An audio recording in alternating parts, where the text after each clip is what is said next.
How's it going? I'll do another replay here, and this one's basically to demonstrate how you would use a bigger hackle to put a soft hackle on the front with oversized feathers if you're buying packets of feathers or whatever and you've got a lot of large size hackles left over. In this case I want to put a bronze mallard on. This is a size 10, but I've done these down in a set previously to this. Is why I'm tying this fly, because I put it on Facebook and people are asking me how to done the hackle as a bronze mallard. This is much too large to wind around the hackle. It just wouldn't suit the fly. So what I'm going to do is take a section of this off and tie it on first. And as you'll see, it's just a different way of doing it. You can do this with any oversized feather that you like to put a front hackle on. I'm just choosing to do bronze mallard. So the hook and the vise is a B175 size 10.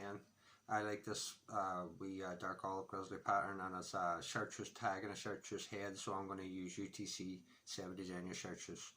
So now normally when I tie a wet fly anyway, I would travel down and put on the tail first, but with this technique we're going to tie the head hackle on first, or the head material on first. And what you're going to want to do is separate out a section big enough to do the fly. So I'll show you what this looks like once I prepared the feather here. I'll bring it back on camera so you can see it. I pulled these all out to the side, they all roughly line up. And that's about enough for a size 10 there. So you need a good chunk of the feather. You see it's as wide as my finger, if not wider. Pull them all to the side to the tips slightly line up a bit better. Now you can rip these off if you want to, or cut them, it's up to you. I'm going to cut them because I don't want them changing a bunch of length. So now that I've got them cut, I'm going to just pinch them together, keep them all the ends the right length. If there's a few of them a bit shorter than others, you might be able to go through them and sort of get them all to line up. It's not 100% critical, but it'll help the overall result. Now I've got them all together, I'm going to roll them within my fingers just to get them all separated.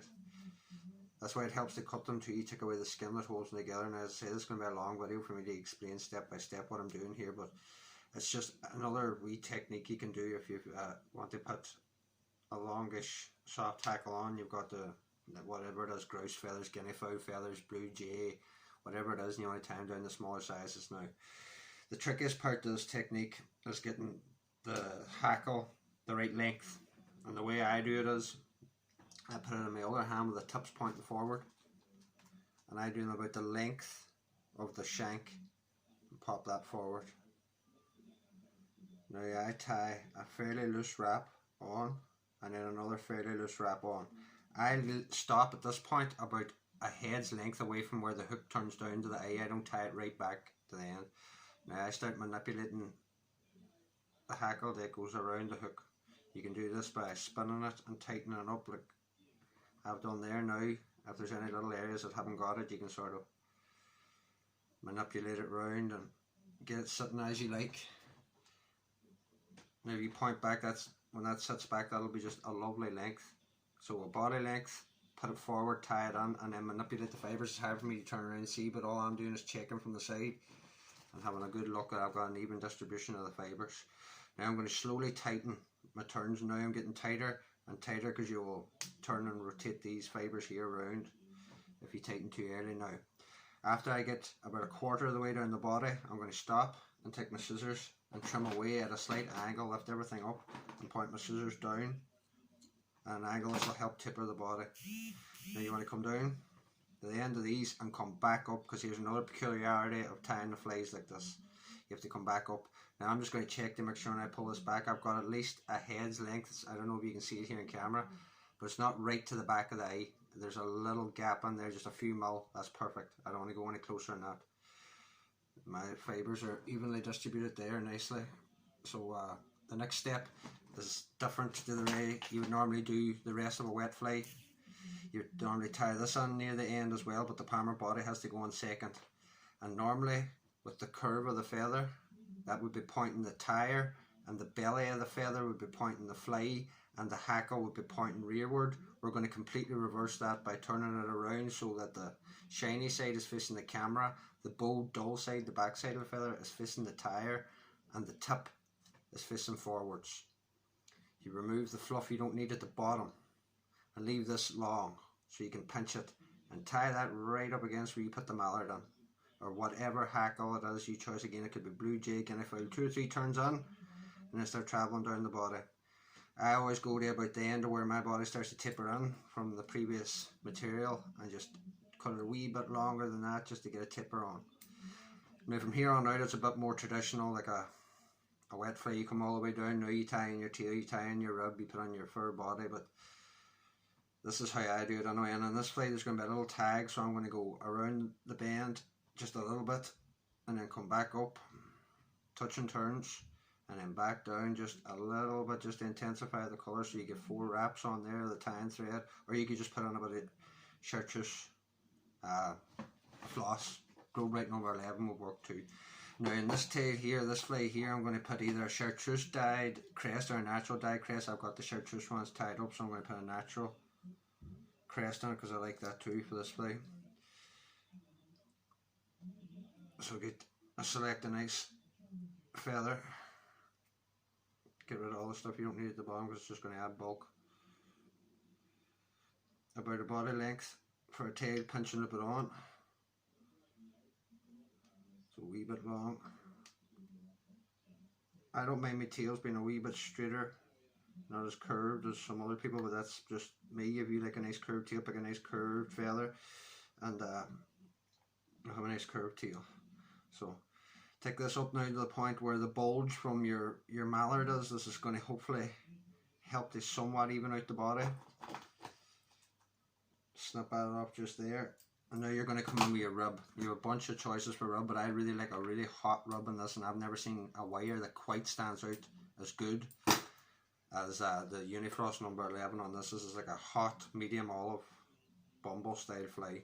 So I'm going to moisten the Glow Bright Frost number 11 just so it catches in right at that point where the body's bulky. So we're just trying to even up this, but it's not crucially important. We're doing a seal's fur body over it, so I don't think it matters. The wee lump will hide. Seal's fur hides a lot of mistakes. So take this right back down to the tail. There's your rubbing material. The body is seal's fur, as I say, and it's not a standard olive. It's a dark olive, I would call it. It wouldn't be a sooty olive, it's not dark enough.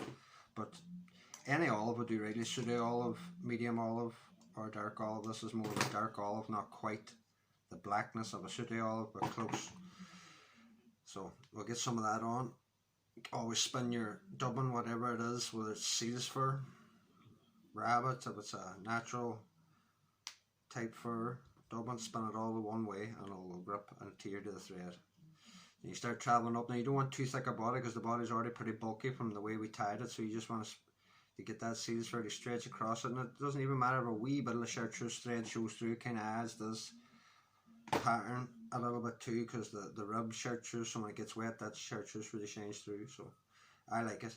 It's a good pattern on a bright day. So we'll go all right up, back tight against these. You want no gap on here. Now the next thing, before you do anything, I'm going to pull this hackle back and take these hackles and stroke them all back out of the way. I want to take my tying thread forward before I start bringing up my rub. So I'm going to take my tying thread forward through everything and put a base of thread down and come back down to the eye. Let that go and get your bronze mallard out of your way. Now it's just time to take the body hackle down. Just like any other palmer, it's just unusual to start the way we tied this fly, but from here on out it's kind of the same. If I can get my hackle pliers here, we'll stick them on. Do 2 winds at the top. I'm going to do 3 because this is kind of not the best hackle. And then as many as you like down the body. There's 1, 2, 3, 4th one. Now you bring up your Glow Bright floss, pull it nice and tight, come across your hackle, remove your hackle pliers, rub your fly. There's a wee bit of a seals for cut on there. Rub your fly just as you normally would, bring it up through. Now at this point here, I'm going to do 1 complete turn just behind the bronze mallard, and then I'm going to fold all that bronze mallard back. I'm going to do a complete turn or 2 at the front with a floss. This just helps bulk out the head a wee bit and hold back all of the mallard out of the way. Then I'm going to cross over my floss,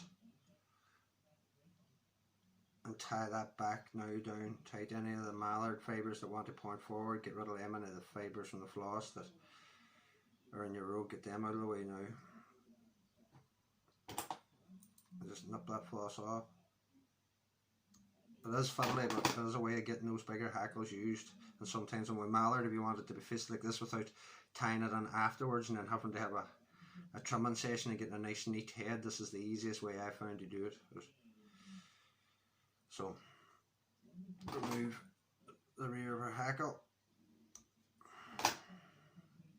Really concentrate on getting everything packed down nice and tight. And get those last couple of turns on.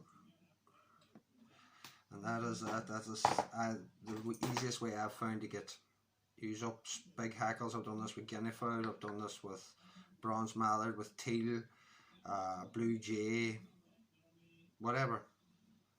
It's just a little too big for size. You just tie it forward the length of the shank, and that'll normally, give or take, give you about the right length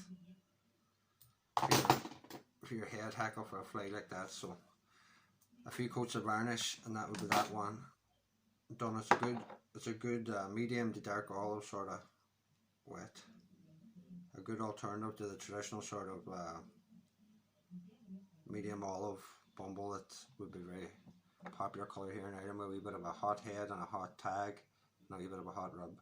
I hope that helps some people out, and you use the technique, as I say, for any soft hackle. It's just a little bit too big. Tie it forward, rip it off, and at the end fold it back, and that works out pretty good. I hope that helps somebody out.